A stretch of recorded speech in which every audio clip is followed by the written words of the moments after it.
जिसकी पेशानी पे ला इलाहा इल्लल्लाह मुहम्मद रसूलुल्लाह लिखा है तो अपना मुआहिदा पूरा करो, वरना ये कौम कह रही है कि ये वादा खिलाफी, ये वादा खिलाफी, ये रात का छापा, ये सल्ले वल्ले, ये चोरी चकारी, बच्चे बच्चे।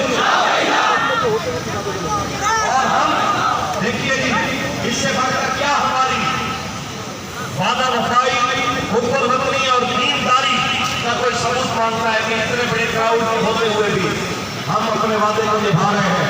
वरना हम चाहे तो नुमाइश शुरू की बैठ जाए,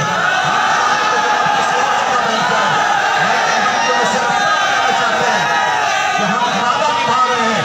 हम तुम्हें कहना चाहते हैं हमारे अमीर मोहतरम को और तमाम हमारे साथियों को सीराज नामों से रिसालत को फिर और रिहा किया जाए।